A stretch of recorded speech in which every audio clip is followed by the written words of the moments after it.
Rider আপনি, আপনাকে বুক করছিলাম মনে হয়। জি জি ভাই। একটু দাঁড়ান, আমি একটা কলে কথা বলে আসি। সাতমান, আরে এটা তো আমার স্কুল লাইফের বন্ধু। তোমার 20 লাখ টাকার চেকটাই রিসিভ করতে যাচ্ছি, কিন্তু বাবা ওখান থেকে 20,000 টাকা আমি রেখে দেবো। অনেক টাকার মালিক এরা, আমি একজন রাইডার, আমাকে কি এরা চিনবে? ভাইজান চলেন। তো ভাইজান কত বছর ধরে রাইড করতেছেন? গত 5 বছর ধরে। ক্লাস 10-এর পর বাবা অসুস্থ হয়, তারপর থেকে এই রাইডার। ভালো ভালো। তো ভাই আর ইচ্ছা করে নাই পড়ালেখা কন্টিনিউ করার? না রে ভাই, ফ্যামিলির দায়িত্ব কাঁধে এসে পড়লো, আর থেকে মানিয়ে নিলাম আর কি। ভাই ভাই ভাই ভাই ভাই, একটু দাঁড়ান একটু দাঁড়ান।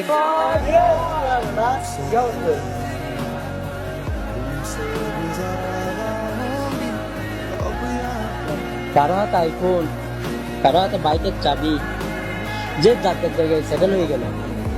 শালার আমি গরিব গরিব থেকে গেলাম। আমার রাইডার ওয়েট করতেছে, আগে তো দেখেন আপনাকে ওয়েট করাইছে ভাই। আরে ভাই সমস্যা নেই। আচ্ছা, কত টাকা আসছে? 200 টাকা ভাইয়া।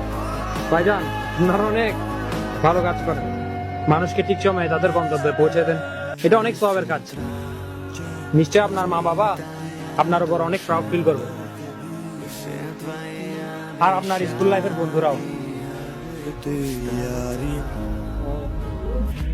সাতমান, সাতমান, আমি মনে করছিলাম তুই আমাকে চিনবি না। বন্ধু শোন, দাড়ি পাল্লার মাপ দিয়ে বন্ধুত্ব হয় না, এ মনের মাপ দিয়ে বন্ধুত্ব হয়। সরি